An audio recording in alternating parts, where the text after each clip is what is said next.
Hello every one. ഇന്ന് ഉച്ചയ്ക്ക് നല്ലൊരു കോവയ്ക്ക കറിയാണ് ഉണ്ടാക്കിയിരിക്കുന്നത്. അതിൻ്റെ കൂടെ വെണ്ടയ്ക്ക മെഴുക്ക് വരട്ടി. അപ്പോൾ ആ കോവയ്ക്ക ഇതുപോലെ നീളത്തിൽ കട്ട് ചെയ്തിട്ടുണ്ട്.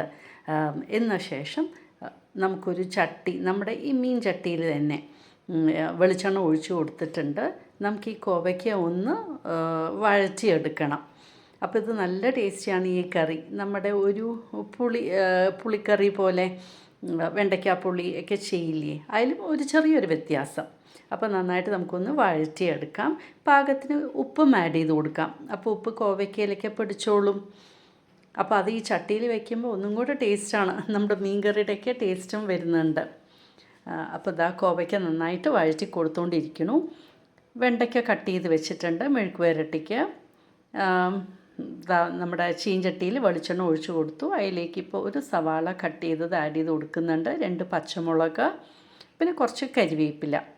വെളിച്ചെണ്ണയിൽ എന്തുണ്ടാക്കുമ്പോഴും നല്ല ടേസ്റ്റാണല്ലോ. അപ്പോൾ അത് നന്നായിട്ടൊന്ന് വഴറ്റി കൊടുക്കാം. ഇവിടെ കോവയ്ക്കും ഇടയ്ക്ക് ഇതങ്ങനെ വഴറ്റി കൊടുത്തുകൊണ്ടിരിക്കുന്നുണ്ട്. അപ്പോൾ സൈഡ് ബൈ സൈഡ് രണ്ടും നടന്നുകൊണ്ടിരിക്കുന്നുണ്ട്. നമ്മുടെ ഉള്ളിയൊക്കെ ഒന്ന് വഴന്ന് വന്നിട്ടുണ്ട്. വെണ്ടയ്ക്ക മെഴുക്ക് വരട്ടിക്ക് കുറച്ച് മഞ്ഞൾപ്പൊടി, കുറച്ച് മുളക് പൊടി എരിവിനനുസരിച്ചിട്ട് ആഡ് ചെയ്യാം. എന്നിട്ട് ഇതും കൂടെ ചേർത്ത് നന്നായിട്ടൊന്ന് വഴറ്റി കൊടുക്കാം, അതിൻ്റെ പച്ചമണം പോകുന്നവരെ. എന്നിട്ട് കട്ട് ചെയ്ത് വെച്ചിരിക്കുന്ന നമ്മുടെ ഈ വെണ്ടയ്ക്ക ആഡ് ചെയ്ത് കൊടുക്കണം. പാകത്തിന് ഉപ്പും ആഡ് ചെയ്യാം. എന്നിട്ട് നന്നായിട്ടൊന്ന് മിക്സ് ചെയ്ത ശേഷം ഒരു 3 to 4 മിനിറ്റ്സ് നമുക്ക് അടച്ചൊന്ന് കുക്ക് ചെയ്യാം. വെണ്ടയ്ക്ക കംപ്ലീറ്റ് അടച്ച് കുക്ക് ചെയ്താൽ ചിലപ്പോൾ അതിങ്ങനെ വെന്ത് ഉടഞ്ഞു പോവും. അപ്പോൾ ഒരു 2 to 3 മിനിറ്റ്സ് നമുക്കൊന്ന് അടച്ച് വേവിക്കാം. പിന്നെ ഓപ്പൺ ചെയ്തിട്ട് ഇടയ്ക്കിടയ്ക്ക് സ്റ്റർ ചെയ്ത് കൊടുത്താൽ മതി. അപ്പോൾ തന്നെ നമ്മുടെ കോവയ്ക്ക വഴറ്റിയെടുത്തിട്ടുണ്ട്. അപ്പോൾ അത് ഈ ചട്ടിയിൽ നമുക്ക് മാറ്റിയെടുക്കാം. പിന്നെ നാളികേരം വറക്കണം. അപ്പോൾ അതിനിതപ്പോൾ കുറച്ച് ഉലുവ ആഡ് ചെയ്ത് കൊടുക്കുന്നുണ്ട്. വെളിച്ചെണ്ണയാണ് ആഡ് ചെയ്യുന്നത്. പിന്നെ കുറച്ച് ഇഞ്ചി കട്ട് ചെയ്തതും ഒരു 4-5 വെളുത്തുള്ളി, ഇതും ഒന്ന് വഴറ്റിയെടുക്കുക. ഇത് നമ്മുടെ കോവയ്ക്ക കറിക്ക് വേണ്ടിയിട്ടാണ് ചെയ്യുന്നത്. ഇതിലേക്ക് ഇനി ഒരു 2 പിടി നാളികേരം ആഡ് ചെയ്യുന്നുണ്ട്. കയ്യിലിതാ ഇങ്ങനെ ഞാൻ 2 പിടിയാണ് എടുക്കുന്നത്. എന്നിട്ട് നാളികേരവും നന്നായിട്ട് നമുക്കൊന്ന് വറുത്തെടുക്കണം, ഒരു ബ്രൗൺ കളർ, ഗോൾഡൻ ബ്രൗൺ ആകുന്നത് വരെ. അപ്പോൾ നാളികേരത്തിൻ്റെ കളറൊക്കെ മാറിക്കൊണ്ട് വരുന്നുണ്ട്. അപ്പോൾ നമ്മുടെ വെണ്ടയ്ക്ക ഉപ്പേരിയും ഇടയ്ക്ക് സ്റ്റർ ചെയ്തുകൊണ്ടിരിക്കുന്നുണ്ട്. ഇപ്പോൾ കവർ ചെയ്യുന്നില്ല, ഉപ്പേരി അങ്ങനെ ആയിക്കൊണ്ടിരിക്കുകയാണ്. നമ്മുടെ നാളികേരത്തിലേക്ക് കുറച്ച് മഞ്ഞൾപ്പൊടിയും എരിവിനനുസരിച്ചിട്ട് നമ്മുടെ മുളക് പൊടിയും കുറച്ച് കാശ്മീരി ചില്ലി പൗഡറും ആഡ് ചെയ്യുന്നുണ്ട്. അപ്പോൾ രണ്ടും കൂടെ ആഡ് ചെയ്തു. പിന്നെ 1.5 ടീസ്പൂൺ നമ്മുടെ കൊറിയാണ്ടർ പൗഡർ, അതും ആഡ് ചെയ്യുന്നുണ്ട്. എന്നിട്ട് വീണ്ടും നന്നായിട്ട് നമുക്കിതൊന്ന് വറുത്തെടുക്കണം.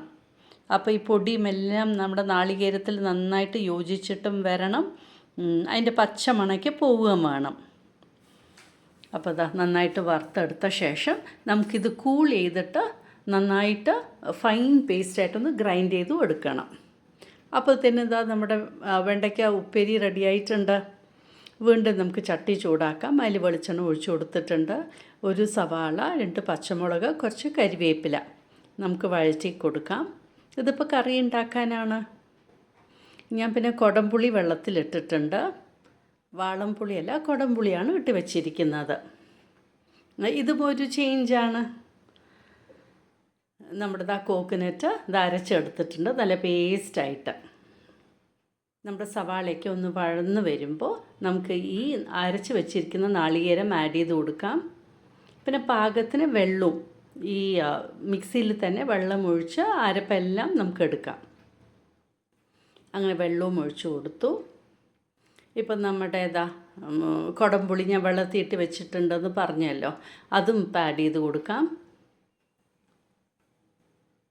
എന്നിട്ടിത് നന്നായിട്ട് നമുക്ക് തിളപ്പിക്കുകയും വേണം. ഇനിയിപ്പോൾ പാകത്തിന് വെള്ളം, കുടംപുളി ഇട്ട വെള്ളം തന്നെയാണ് ആഡ് ചെയ്ത് കൊടുത്തത്. എന്നിട്ട് നമുക്ക് ഉപ്പ് ആഡ് ചെയ്ത ശേഷം ഇത് നന്നായിട്ടൊന്ന് തിളപ്പിച്ചെടുക്കാം. നമ്മുടെ കുടംപുളി നേരത്തെ വഴറ്റി വെച്ചത് അതിനിപ്പോൾ ഇതിലേക്ക് ആഡ് ചെയ്ത് കൊടുക്കാം. അപ്പോൾ ഇതെല്ലാം കൂടെ ചേർന്നിട്ട് നന്നായിട്ടൊന്ന് ബോയിലായിട്ട് വരട്ടെ. കുറച്ച് കരിവേപ്പിലയും തട്ട് കൊടുത്തിട്ട് ബോയിൽ ചെയ്യുന്നുണ്ട്. അപ്പം നമ്മുടെ കൂട്ടാൻ നന്നായിട്ട് ബോയിൽ ചെയ്ത് നമ്മുടെ കോവയ്ക്കയെല്ലാം ഒന്ന് വെന്ത് വരണം. കറിയും ഒന്ന് കുറുകും. പിന്നെ ചട്ടിയിൽ വയ്ക്കുമ്പോൾ കറി എന്തായാലും ഒന്ന് കുറുകുകയും ചെയ്യുമല്ലോ. ഇപ്പോൾ നമ്മുടെ കറി നന്നായിട്ട് കുറുകിയിട്ടുണ്ട്. ഇനി ഫൈനൽ സ്റ്റേജ് വെളിച്ചെണ്ണ, പച്ച വെളിച്ചെണ്ണ ഒഴിച്ചു കൊടുക്കുകയാണ്. ഇതും ഒരു ആഡഡ് ടേസ്റ്റാണല്ലോ. അങ്ങനെ ഉച്ചയൂണിന് നല്ല അടിപൊളി കോവയ്ക്ക കറിയും വെണ്ടയ്ക്ക മെഴുക്ക് പുരട്ടിയുമാണ്. കോവയ്ക്ക നിങ്ങൾ ഇങ്ങനെ ഒന്ന് ട്രൈ ചെയ്ത് നോക്കൂ. നിങ്ങൾക്ക് എന്തായാലും ഇഷ്ടമാകും. നിങ്ങൾക്ക് ഇഷ്ടമായി കാണുമെന്ന് വിചാരിക്കുന്നു. Thank you for watching my YouTube channel.